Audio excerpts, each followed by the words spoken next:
Frank McKenzie, to say he's Executive Director of Global and National Security Institute, and yes, a former Central Command commander. He joins us this morning at the Citadel, and I speak here, General, of Natalie Stewart, the Marine Corps winner this year at the Citadel of that August award. What was it like coming out of NROTC, your first day serving the nation? Well, I was excited. I had the good fortune to actually go to Okinawa to command a rifle platoon in the 3rd Marine Division in 1980. It was an exciting time. We deployed to Korea. We did a variety of things that were all very challenging for somebody just out of college. It was a great, bracing, exciting experience, and apparently I like it because I hung around for 42 years. You are the 14th commander of Central Command. The 12th commander of Central Command is a bit distracted now. What is Lloyd Austin and our people in harm's way, what are they doing this morning in the Eastern Mediterranean? I think our primary task in the Eastern Mediterranean, and indeed throughout the entire region to the east, is to ensure that Iran is deterred and does not enter the current problems that Israel's having with Gaza. I think that's our overarching objective of both our diplomacy and the recent military deployments that you've seen. At the same time, we also seek to ensure that Lebanese Hezbollah, sitting up in southern Lebanon, doesn't choose to enter the fray.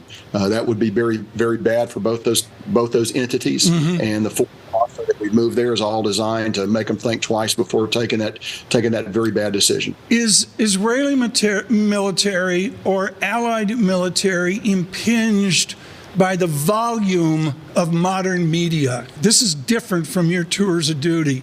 This video, this cable TV, this social media, does that affect the military? I think as a commander, and certainly I saw this at U.S. Central Command from 1999 from 2019 to 2022, you have to recognize that volume of media presence is there. It's not going to go away. You can't ignore it. People are actually getting news from it, what you want to try to do. And here's where we are sometimes hampered. We're going to have an essential relationship with the truth.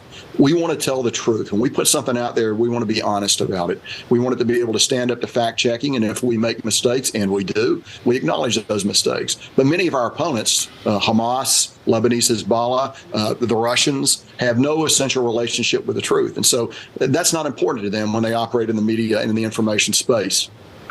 General, a very good morning to you. You talk about how collaterals are being deployed. There was a statement yesterday from Secretary of Defense Lloyd Austin III, obviously deploying an additional carrier, the USS Dwight Eisenhower, to Central Command, and also readying some troops just on the risk of needing them.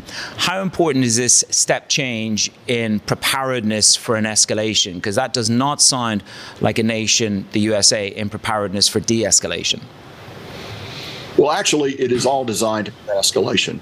The capabilities that we're bringing into the theater are largely circle around air and missile defense and the ability to fight in that domain.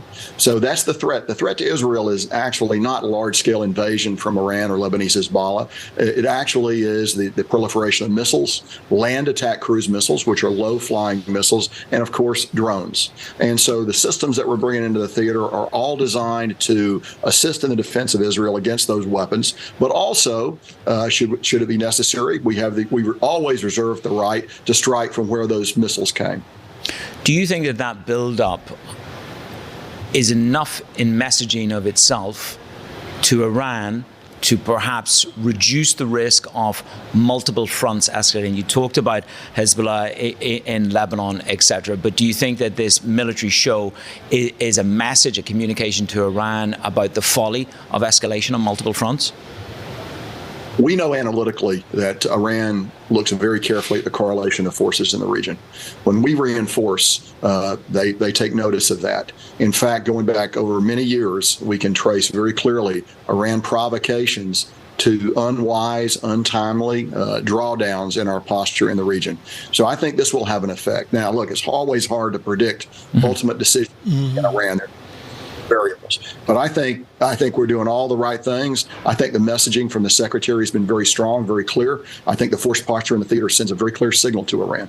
In the theater, General McKenzie, there will be the question of should we show the flag and should we have a different deployment of our forces over a long period. Do you see a sea change here where we will deploy differently in the Mediterranean up to Turkey, that will deploy differently in the Red Sea and on down to the Indian Ocean? Is it a sea change moment for the Pentagon? I think what we're relearning an old lesson that while you may want to turn your back on the Middle East and you may want to walk away, and we do in many ways, you can't actually do that because we have vital national interests here. We have longstanding friends here, and we're going to have to keep a presence here. Again, I think we trace many of these problems to times when we've let our posture drop too low in the theater, in the region. Our friends are not reassured by that, and our potential adversaries draw confidence when we do that. So is it a sea change? Don't know. Too soon to tell. Mm-hmm. I will say this. I think that we're seeing right now are appropriate, timely, measured, and I believe they're going to have an effect. General McKenzie, thank you so much. Frank McKenzie of the Citadel and the Central Command with us today.